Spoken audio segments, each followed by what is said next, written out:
Donc bonjour, donc résumé du chapitre synthèse en chimie organique.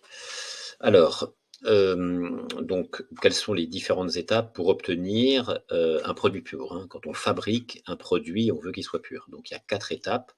D'abord la synthèse proprement dite, ça veut dire tout simplement la fabrication du produit. Concrètement, c'est la transformation chimique, hein, que l'on va étudier. Une fois que la transformation chimique est faite, on a un milieu réactionnel, eh bien, il faut extraire du milieu réactionnel le produit CT. Il y a d'autres produits, hein, des produits secondaires qu'on ne veut pas. Le réactif en excès, on n'en veut pas. Voilà, il faut extraire le produit souhaité. Une fois qu'on l'a extrait, ben, il faut le purifier. Il faut qu'on soit sûr qu'il soit bien pur. Et ensuite, il faut vérifier, d'accord, avec les températures de changement d'état, température de fusion par exemple, ou indice de réfraction par exemple. Alors, comment on peut augmenter la vitesse de formation d'un produit, hein? Si on a une réaction lente, comment on peut l'augmenter? Eh bien, par les facteurs cinétiques, hein, c'est-à-dire l'augmentation de la température, l'augmentation de la concentration des réactifs, utilisation d'un catalyseur, j'ai oublié de le dire, hein, je mets catalyseur, j'ai oublié d'écrire, voilà.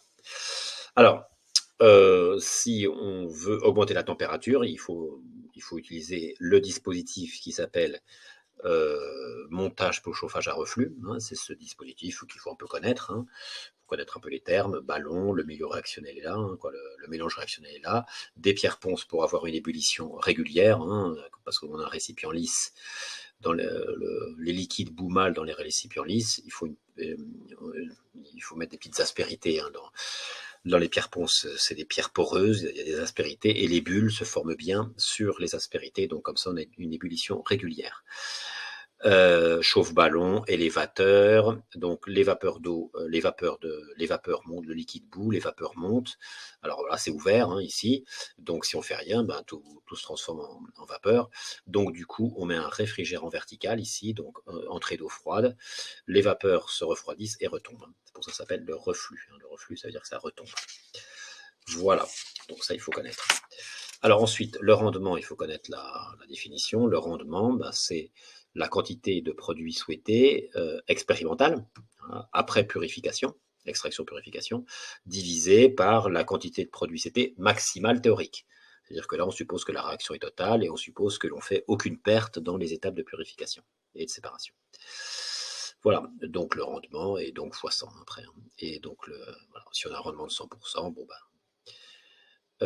voilà, ce qui est rare, hein, parce qu'il y a toujours des pertes, même si la réaction est totale, il y a des pertes à cause des séparations de purification.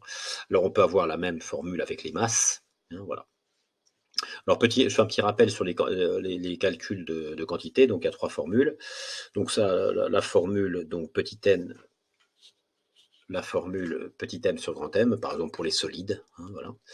Ensuite, quand on a des liquides purs, hein, par exemple de l'alcool pur, en général c'est des volumes qu'on obtient. Donc on peut utiliser bien sûr la formule M-alcool divisé par masse molaire de l'alcool, mais M-alcool c'est la masse volumique fois le volume, hein. Donc voilà, ça on peut l'écrire directement comme ça, hein. Rho alcool fois V alcool divisé par masse molaire de l'alcool. Alors en général la masse, on vous donne pas la masse volumique. Bon, on peut vous donner la masse volumique, mais on peut vous donner la densité. Si on vous donne par exemple la densité de l'alcool, c'est 0,81, ben, ça veut dire que la masse volumique de l'alcool, c'est 0,81 grammes par millilitre. Et vous multipliez par 1000 si vous voulez avoir des grammes par litre, hein, d'accord? Donc quand on vous donne la densité, en fait, on vous donne la masse volumique, hein, en grammes par millilitre. Enfin, si vous avez une solution, hein, vous cherchez la quantité de soluté, eh bien c'est la concentration de la solution, hein, la concentration en soluté, hein, pardon, la concentration en soluté dans la solution fois le volume. Voilà, donc voilà, 2 notations possibles, crochet ou C. Ensuite, donc ce qu'on veut faire en général, c'est augmenter le rendement. Donc il y a 2 méthodes. Première méthode, on met un réactif en excès. Donc vous voyez, le réactif en excès, ça a deux effets. Ça augmente la vitesse de réaction, mais ça augmente aussi le rendement. Alors ça, c'est dans le cas d'une réaction limitée, hein, d'accord, hein, quand on a une réaction limitée, hein, j'ai mis. Donc voilà, donc j'ai cette réaction limitée, hein, A plus B donne C plus D, la constante d'équilibre. Alors voilà, on met les concentrations on peut mettre petit f, hein, final, c'est pareil. Donc voilà, donc on fait une sorte d'exercice de pensée, hein.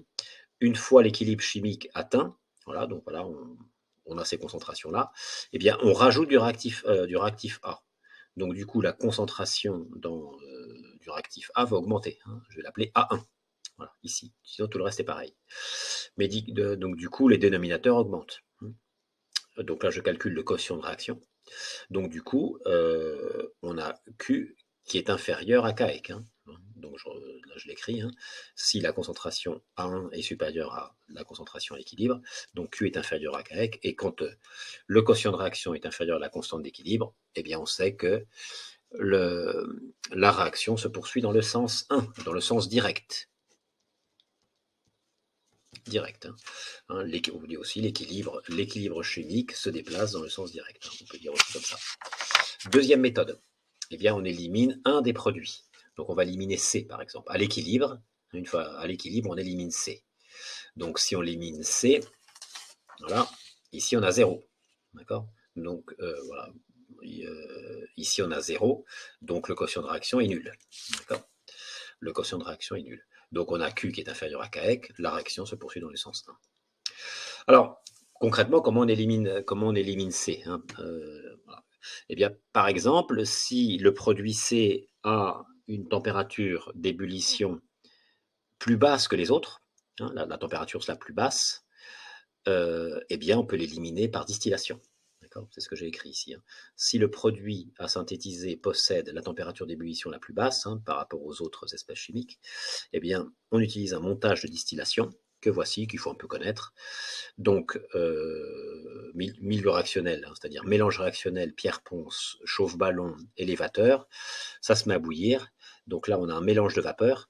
Ici, on tourne le bouton de chauffage de telle sorte que on vérifie la température. Ici, la température doit être égale à la température d'ébullition de l'espèce la plus volatile.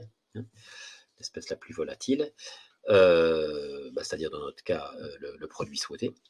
Donc, à ce moment-là, il n'y a que lui qui passe. Hein, si c'est la température, il n'y a que lui qui passe. Et donc, du coup, ici, il arrive avec des parois froides parce qu'on a mis un réfrigérant ici, hein, l'entrée d'eau froide. Et donc, condensation, et le liquide tombe. Le liquide obtenu s'appelle le distillat.